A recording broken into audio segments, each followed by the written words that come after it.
साथियों नमस्कार। वेतन और भत्तों में बढ़ोतरी कर दी गई है और साथ ही पेंशन में भी भारी इजाफा हुआ है। तो पे कमीशन से पहले वेतन और भत्ते में बढ़ोतरी एक बहुत ही बड़ी खबर है और पेंशनर्स की पेंशन में भी बढ़ोतरी। तो क्या है मामला, किन की वेतन और भत्तों में बढ़ोतरी हुई है और कितनी % की बढ़ोतरी कर दी गई है, इसके ऊपर विस्तार से आपको बताएंगे। उससे पहले अभी तक केंद्र सरकार के कर्मचारियों और पेंशन भोगियों को इंतजार है 1 जनवरी 2025 से बढ़ने वाले महंगाई भत्ते और महंगाई राहत का।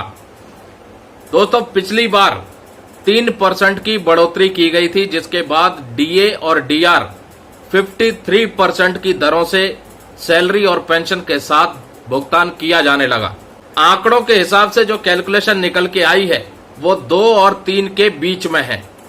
अब जब तक सरकार औपचारिक रूप से घोषणा नहीं करती तब तक सिर्फ अनुमान ही लगा सकते हैं कि 2% या फिर 3% डीए और डीआर में बढ़ोतरी का।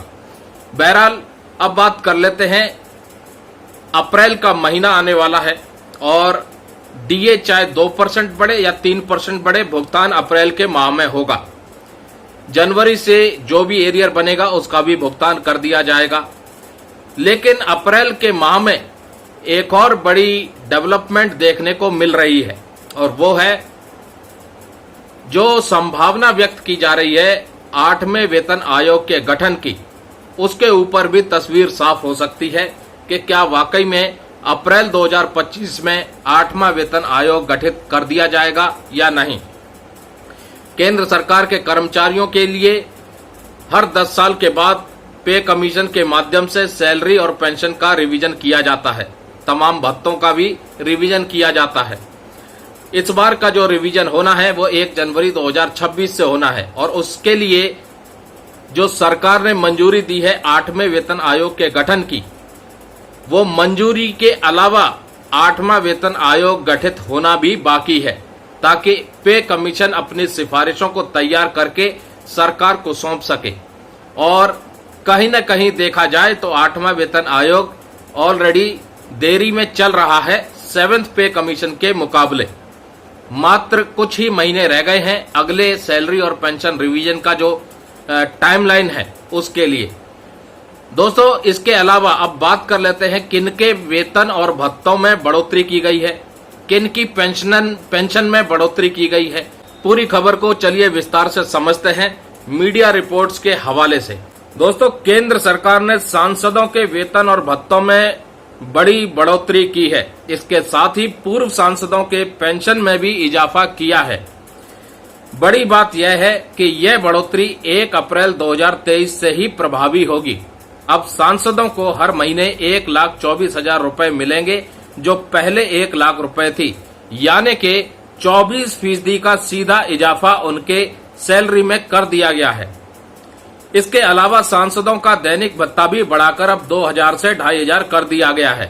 पूर्व सांसदों की पेंशन 25,000 से बढ़ाकर अब 31,000 रुपए प्रतिमाह कर दी गई है।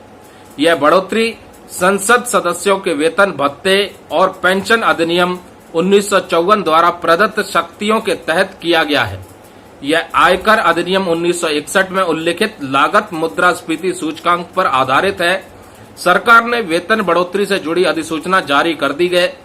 संसदीय कार्य मंत्रालय द्वारा जारी अधिसूचना के अनुसार संसद सदस्यों के वेतन में लागत मुद्रास्फीति सूचकांक के आधार पर 24% की बढ़ोतरी की गई है, जो 1 अप्रैल 2023 से प्रभावी होगी। इसके साथ साथ हर 5 साल पर होनी है वेतन की समीक्षा। सरकारी अधिसूचना के मुताबिक वैसे पूर्व सांसदों के अतिरिक्त पेंशन में भी बढ़ोतरी की गई है, जो एक से ज्यादा कई कार्यकाल तक सांसद रहे हैं। इसके तहत पूर्व सांसदों को सेवा के हर एक वर्ष के लिए अतिरिक्त पेंशन के तौर पर अब 2,500 रुपए मासिक पेंशन मिलेंगे, जो पहले 2,000 रुपए प्रतिमाह थी। वेतन भत्ते में यह बढ़ोतरी 2018 के बाद लागू किए गए उस नियम के तहत किया गया है, जिसमें सांसदों के वेतन और भत्ते की हर 5 साल पर समीक्षा करने का प्रावधान है।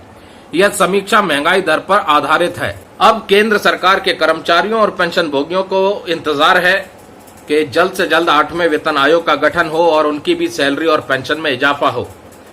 और ये जो 5 साल के बाद वेतन की समीक्षा की बात है, क्या ये केंद्र सरकार के कर्मचारियों और पेंशन भोगियों की पेंशन के लिए भी प्रावधान आएगा या नहीं, इसके ऊपर देखते हैं पे कमीशन क्या सिफारिश देता है। नमस्कार, जय हिंद, जय भारत दोस्तों।